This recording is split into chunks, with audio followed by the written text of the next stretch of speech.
The other big news from yesterday is President Biden unveiled his budget. Big picture, this is a very different budget than the sort of presentation of what this administration would be when they were hanging the FDR portraits in the office and they had big plans for how they were really going to deal with inequality, deal with climate change, transform sort of the landscape of what life is like for workers. This budget seems to be very much responsive to Republican attacks on Biden and the Democrats. And I will just say, listen, guys, they're going to say the same things about you no matter what. So it'd be much better for you to have an affirmative governing vision that you care about and actually get behind and push for. But let's get into some of the details here because there are a couple things that are good. First of all, he's pushing for a billionaire tax, something that, we can get into the details of it and the mechanics of it, but certainly, Lord knows, those at the very top end are paying very little in taxes. It is wildly unjust. It is contributing to massive fundamental imbalances within our economy. And so taxing the richest among us more should be an end in and of itself. But as I was just saying, rather than affirmatively making the case for taxing the rich more, he's fitting it into this, now we're serious about deficit reduction narrative, basically adopting the Republican talking points. So let's take a listen to some of that, and then I'll talk on the other side about the dangers of that. Compared to 2020, we're reducing the size of the deficit relative to our economy by almost 2/3, reducing inflationary pressures, and making real headway cleaning up the fiscal mess I inherited. After my predecessor's fiscal mismanagement, we were reducing the Trump deficits and returning our fiscal house to order. Right now, billionaires pay an average rate of 8% on their total income. 8%, that's the average they pay. Now, I'm a capitalist, but if you can make $1 billion, great. Just pay your fair share. Pay a little bit. A firefighter and a teacher pay more than double the tax rate that a billionaire pays. That's not right. That's not fair. And my budget contains a billionaire minimum tax because of that. I hate that whisper thing. It's so irritating to me. I don't like it. Anyway, on the substance, first of all, let me say, listen, guys, we've been to this movie before. When you talk about deficit reduction, it does not end up with you raising taxes on billionaires. It ends up with you following the Rick Scott plan of raising taxes on the working poor and cutting the social safety net. That's where this deficit talk ultimately ends up. In terms of the details on the billionaire tax, something that is very popular with the American public, and yes, does have the impact of, cutting the deficit, but more importantly, helps to correct what is a fundamental imbalance in our economy. Let's go ahead and put the CNBC tear sheet up on the screen. He's proposing a new 20% minimum billionaire tax. It's called the Billionaire Minimum Income Tax, would assess 20% minimum tax rate on all U.S. households worth more than $100 million. Over half of the revenue would come from those worth more than $1 billion. Jeff Stein ran some of the numbers about how this would change the game in terms of some of our most famous billionaires. Elon Musk would pay an additional $50 billion. Amazon founder Jeff Bezos would pay an additional $35 billion. Actually, those numbers come from Gabriel Zuckman, who's a well-known economist at the University of California, Berkeley, who does a lot of work with Thomas Piketty on inequality. So effectively, what they're trying to do here is make it so that billionaires can't play all the games with their wealth that they normally do.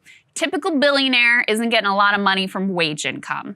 They have assets and they're able to borrow against their holdings in order to fund their living expenses. That means they can go their entire life without paying taxes on their true net wealth because they never, according to the tax code, realize those gains. Then there's a provision in the tax code that lets them pass all of that forward to whoever, their kids or whoever. And there's what's called a step-up basis, and then the kids don't pay taxes on it either. So this massive amount of wealth goes completely untaxed. I mean, it never is ultimately taxed. And so this is an attempt to try to really recognize the sources of wealth of billionaires and make the code a little bit more fair. Yeah, I'll say two things on this. First of all, the budget is fake. It doesn't matter. The president's budget has not mattered for many years. How it works is basically during the Obama administration, during sequestration, the president would send his budget. It used to be that there would be a debate and it would pass within some form if the opposite party. They basically said, no, we're going to continue funding the government through a continuing resolution. So what the Congress decides is what actually matters. This is purely a messaging tool. I will say this, though. I think that taxing unrealized gains is incredibly stupid. And the reason why is because it doesn't actually correct the problem. The problem, as you said, is that people are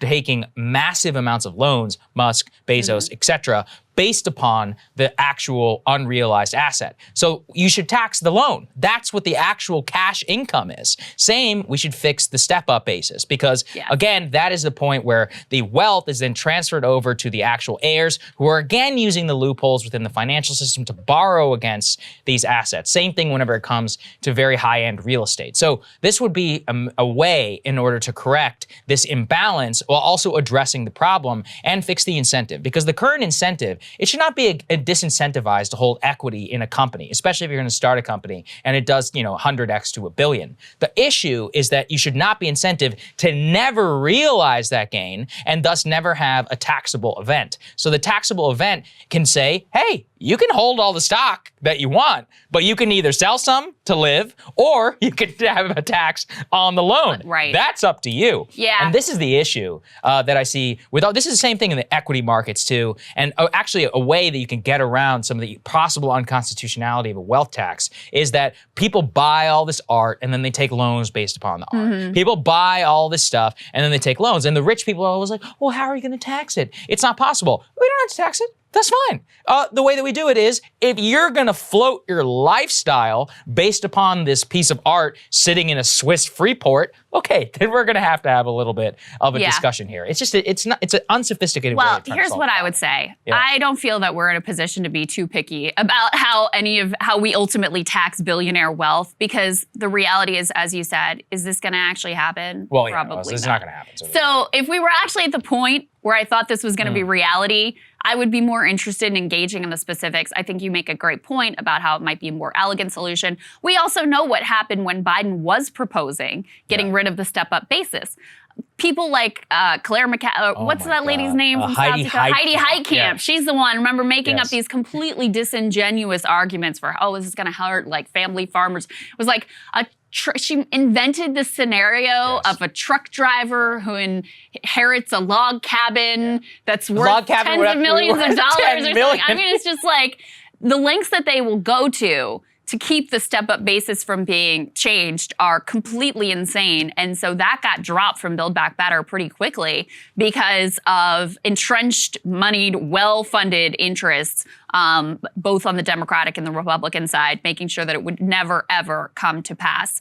So in the spirit of thinking of this as like a messaging tool, which I think probably is the best way to think about it, I believe that they are probably thinking more in terms of this is the easiest approach to sell to the country. Because when you start talking about step-up basis, I mean, we've explained it here a number of times, this strategy of buy, borrow, die, and how you can pass your assets forward and then they're never right. But it's complicated and it leaves the door open for people like Heidi Heitkamp to muddy the waters and make it impossible. Whereas saying, listen, billionaires are going to pay 20% minimum tax. That's what's going to happen. I think it is probably, just on the messaging front, probably more effective. Yeah, it's definitely, I mean, look, maybe. At this point, the other problem with Biden is he's literally so unpopular that everything the guy touches completely dies. Well, and so they don't, that's the other they change messages every week. I mean, literally, like think about all of the messaging iterations that we've gone through on inflation. You know, there was like, first, they didn't say anything about it. It was just like, it's transitory, it's not a problem, let's not talk about it, the other things.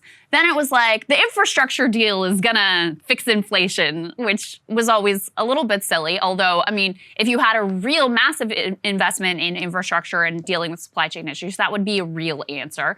Then there was a tiny flirtation with talking about monopolies and antitrust and corporate greed. Then they got uncomfortable with that, and now they're just like, it's Putin's fault. Yeah. So, when you can't hold a single, meanwhile, the whole time the Republicans are saying it's Biden's fault, it's Biden's fault, it's Biden's fault. So which message do you think ultimately is going to carry the day when you all are workshopping them and have a different one every single week? So that's the other problem here. This was the problem with Build Back Better, is you have this whole suite of policy ideas, many of which were really good, many of which were really popular, but you're not selling and leaning into any particular vision or desired policy outcome. So this week they want to focus on, the billionaire tax. Again, something that would be wonderful and which I support. And I don't know why you have to cloak it in this deficit reduction nonsense, but whatever. But next week, who knows? Right. Next week, they might be back to talking about climate change. They may just be not talking about domestic policy at all, which is something we've also seen from this administration time and again. That's right. Hey, guys, thanks so much for watching. That's right. Just as a reminder, you can become a premium subscriber today. Watch the full show completely uncut, our reactions to each other's monologues. You get to listen to it. You get to ask us questions, all that good stuff. Link is right there in the description or at breakingpoints.com. Best of all, great way to say screw you to the mainstream media.